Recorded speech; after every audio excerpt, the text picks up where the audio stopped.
இந்த வருஷம் CES, அதாவது கம்ப்யூட்டர் எலக்ட்ரானிக் ஷோ 2025 நேற்று தான் முடிஞ்சுது.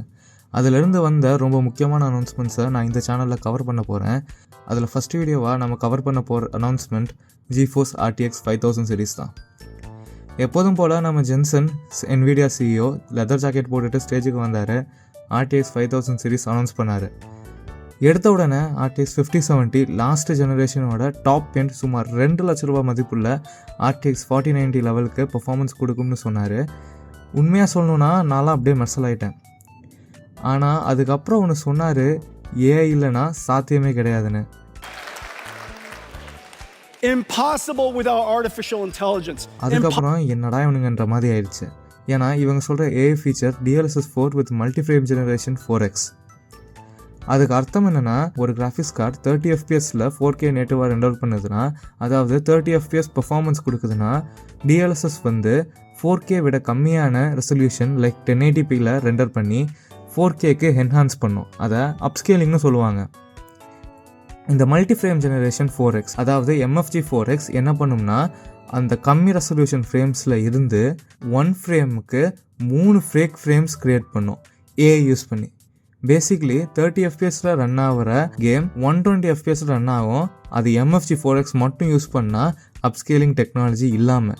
இதே அந்த அப்ஸ்கேலிங் டெக்கையும் யூஸ் பண்ணால் அந்த FPS அப்படியே டபுள் ஆகும் 240 FPSக்கு. அதை NVIDIA அவங்களே ஒத்துக்கிறாங்க. Cyberpunk 2077ல் எல்லாமே மேக்ஸிமமில் வச்சா தட் இன்க்ளூட்ஸ் பாத் ட்ரேசிங்.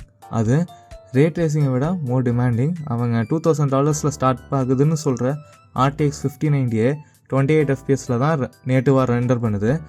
ஆனால் DLSS 4 வச்சு 240 FPS வரைக்கும் கிடைக்குது. இப்போ என்ன தரமாக சொல்கிறீங்க, AI யூஸ் பண்ணால் என்ன 240 FPS தான் கிடைக்குது அப்படின்னு கேட்டிங்கன்னா, DLSS 4 யூஸ் பண்ணும்போது நேட்டிவை விட குவாலிட்டி எப்போவுமே கம்மியாக தான் இருக்கும். என்ன தான் பெரிய கொம்பை ஏஐயாக இருந்தாலும் அந்த 28 FPS கொடுக்குற நேட்டிவ் 4K குவாலிட்டிக்கு ஈக்குவலாக வரவே வராது. அது மட்டும் இல்லாமல் ஃப்ரேம் ஜெனரேஷனால் ஆர்டிஃபேக்ட்ஸ் க்ரியேட் ஆகும் அண்ட் பேஸ் ஃப்ரேம் ரேட் பொறுத்து இன்புட் லேக் அதிகமாகலாம். அது Cyberpunk மாதிரி ஸ்டோரி கேம்ஸில் பெரிய இம்பேக்ட் கொடுக்காட்டியும் மார்வல் ரைவல்ஸ் மாதிரி காம்படிட்டிவ் கேம்ஸில் கண்டிப்பாக பெரிய பிரச்சனை கொடுக்கும். ஆனால் இன்னும் 5000 சீரிஸ் கார்ட்ஸ் எந்த ரிவ்யூவர் கைக்கும் வரலை. அதை டெஸ்ட் பண்ணால் தான் தெரியும் இமேஜ் குவாலிட்டி எவ்வளோ மோசமாக இருக்குதுன்னு. பிகாஸ் NVIDIA சொல்கிறாங்க அது க்ளோஸ் டு நேட்டிவ் மாதிரி தான் இருக்கும்னு. ஆனால் நம்ம பார்த்தா தான் தெரியும். அது மட்டும் இல்லை, DLSS இம்ப்ளிமெண்டேஷன் கேம் டெவலப்பர்ஸ் கையிலையும் இருக்குது. Red 2 மாதிரி கேம்ஸில் DLSS இம்ப்ளிமெண்டேஷன் ரொம்ப மோசமாகவே இருக்குதுன்னு கேள்விப்பட்டிருக்கேன். அதே Cyberpunk 2077ல் ரொம்ப சூப்பராக இருக்குதுன்னு கேள்விப்பட்டிருக்கேன். அதனால் எப்படி வேணாலும் போகலாம். இந்த MFG 4Xனால டெக் எந்தூசியாஸ்ட் கம்யூனிட்டியில் ஃபேக் ஃப்ரேம்ஸ் ஒரு கான்ட்ரவர்ஷியல் டாப்பிக்காக இருக்குது. ஒரு சைடு ஃபேக் ஃப்ரேம்ஸ் ஓகே தான், காம்படிட்டிவ் கேம்ஸில் எனக்கு ஆல்ரெடி சும்மாவே நல்ல FPS தான் வருது, நான் story games with very pretty கிராஃபிக்ஸுக்கு தான் DLSS ஆனே பண்ண போகிறேன் அப்படின்னு சொல்கிறாங்க. இன்னொரு சைடு நான் $2000 கொடுக்குறேன், இந்தியா ப்ரைஸிங்கில் 2,50,000 வரும்னு நினைக்கிறேன், பார்க்கலாம். அவ்வளோ நாங்கள் ஒரு கிராஃபிக்ஸ் கார்டுக்கு செலவு பண்ணியும் நான் ஃபேக் ஃப்ரேம்ஸ் வச்சு தான் ஐ ஃப்ரேம் ரேட்ஸில் விளாடணுமா, என்ன பாஸ் இதெல்லாம் அப்படின்னு கேட்குறாங்க. நீங்கள் என்ன நினைக்கிறீங்கன்னு கமெண்ட்ஸில் சொல்லுங்கள். But anyway, back to the announcements. அன்றைக்கி அனௌன்ஸ் பண்ணது 4 கார்ட்ஸ் டோட்டலாக RTX 5070, 5070 Ti, 5080 அண்ட் 5090. அதோட ஸ்பெக்ஸ் இங்கே இருக்குது. 5090 விடுங்க, அது ஓவர் கில். என்ன தான் 2 கிட்னி விற்றாலும் வாங்க முடியலைனாலும் பீக் பர்ஃபார்மன்ஸ் அதுதான் கொடுக்கும். அதை தாண்டி வேறு கிராஃபிக்ஸ் கார்டே கிடையாது. அதனால் நம்ம பார்க்க வேண்டியது மித்த கிராஃபிக்ஸ் கார்டோட ஸ்பெக்ஸ் தான். அதில் முக்கியமாக பார்க்க வேண்டியது VRAM தான். இப்போ 5080 70 Ti 16GB VRAM கொடுக்குறாங்க. சூப்பர், நல்ல விஷயந்தான்.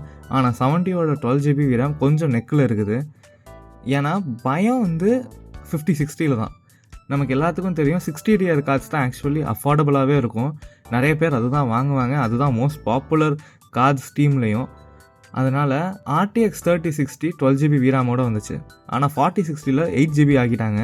அது ரொம்ப ஒரு பேட் மூவ் NVIDIA. இந்த ஜெனரேஷன் ஆச்சு திரும்பி 12GB வரும் 660 டியருக்குன்னு நினச்சேன்.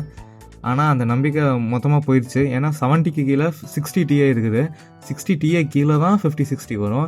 என்னோடய prediction plus leaks and rumours பற்றி பார்த்தா 5060 திரும்பியும் 8GB VRAM தான். லாஸ்ட் ஆஃப் அஸ் 1 ரீமேக் மாதிரி கேம்ஸுக்கு ஆல்ரெடி 8GB VRAM பத்தலை. 2026ல் GTA 6 PCக்கு வரும்போது விளாடணும்னு நினச்சா முடியுமான்னு கேட்டிங்கன்னா டவுட்டு தான். அதனால் யோசிச்சு வாங்க. நிறைய ரிவ்யூஸ் பார்த்து சூஸ் பண்ணுங்கள். சப்ஸ்கிரைப் பண்ணுங்கள். பை.